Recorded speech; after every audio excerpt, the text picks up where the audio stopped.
देखो पिछली वीडियो में हमने बात किया था क्या होता है जब एक सेकेंड, क्या होता है जब, आई होप आपको ये साफ दिख रहा होगा। हाँ, क्या होता है जब कॉनकेव या कॉन्वेक्स मिरर में सेंटर ऑफ कर्वेचर से रीज आती है। तो उस केस में हमने देखा था कि जब सेंटर ऑफ कर्वेचर से रीज आती है तो वही पाथ फॉलो करती है जिस पाथ से वो आई थी।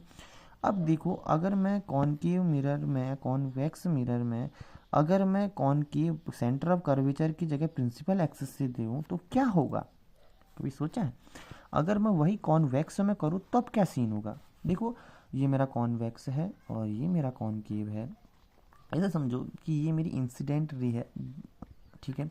जब ये रे पड़ती है प्रिंसिपल एक्सिस में इंसिडेंट रे, तो रिफ्लेक्शन के बाद वही सेम तरीके से जाती है। मतलब जो सपोज इसने इसके साथ एंगल अगर थीटा बनाया था, इसके साथ जो नया एंगल होगा वो भी सेम थीटा ही होगा। मैंने इसको थीटा डैश कहा, तो जो थीटा होगा वो बराबर हो जाएगा थीटा डैश के। समझ रहे हो कि मतलब जब रे प्रिंसिपल एक्सिस से जाती है तो उस केस में जो एंगल बनता है, देखो जो एंगल बनता है वो दोनों बराबर होते हैं। समझ रहे हो, ये जो एंगल बनता है, ऐसे समझ लो ये कॉनकेव मिरर है, जो एंगल बनता है ये एंगल दोनों क्या होंगे, बराबर होंगे।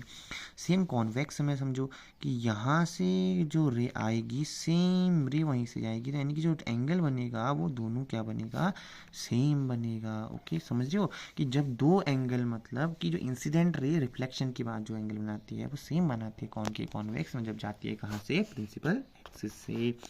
मेरे ख्याल से आपको समझ में आ रहा होगा कि मैं क्या कह रहा हूँ। जैसे आप दीवार में जब हम बॉल को मारते हैं रबड़ के, टकराने के बाद वापस आती है दूसरे एंगल से, तो देखो तो जो टकराने का जो एंगल है वो सेम होगा। इस मतलब अगर समझने की कोशिश करें तो जब होगा, तो समझ लो कि जब इसको कॉनकेव मिरर की भाषा में समझ लो कि जब वहाँ से टकराई, जब मैंने बॉल को फेंका, यह दीवार कॉनकेव मिरर की, तो जैसे मैंने फेंका तो टकराने के बाद सेम एंगल से वो रिफ्लेक्ट होने के बाद बनी जो था।